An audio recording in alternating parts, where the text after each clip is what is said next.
Bonjour à tous, ravie de vous retrouver pour ce nouvel épisode du Rendez-vous Français B2.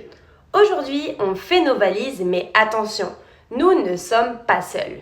De Venise au Mont-Saint-Michel, les sites les plus emblématiques de la planète étouffent sous le poids des visiteurs. Alors, faut-il instaurer des quotas et limiter l'accès à la culture pour protéger notre patrimoine? C'est le débat du jour. On décolle. Premièrement, le constat, le vocabulaire. Le mot est le surtourisme. Avec la démocratisation des vols low cost et l'influence des réseaux sociaux, certains lieux sont devenus des décors à selfie. Résultat, une dégradation des sites, une pollution accrue et une vie locale qui disparaît au profit des locations courte durée. On parle de saturation. Les arguments pour la limitation, la vision protectrice. Pour les défenseurs de l'environnement et du patrimoine, réguler est une urgence. Premièrement, la préservation du site. Limiter le nombre de pas sur un sol antique ou le taux d'humidité dans une grotte est parfois la seule solution pour éviter une dégradation irréversible.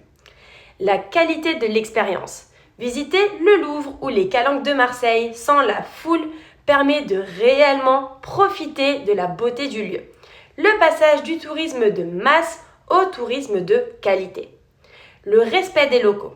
En imitant les flux, on permet aux habitants de continuer à vivre dans leur ville sans être chassés par la hausse des prix.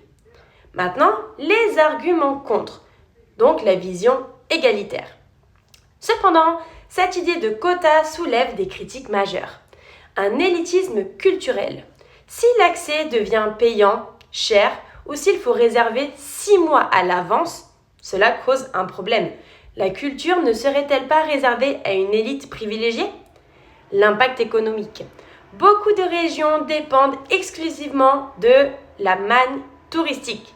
Cela veut dire que moins de touristes, c'est moins de revenus pour les commerçants, les guides et les hôteliers. Le déplacement du problème. Si on ferme un site, par exemple, la foule se déplacera simplement vers le site voisin, créant un nouveau problème ailleurs. Le coin linguistique. Pour débattre sur ce sujet assez complexe, utilisez ces structures de concession. Certes, toutefois. Par exemple, certes, le tourisme rapporte de l'argent. Toutefois, il détruit parfois ce qu'il vient admirer.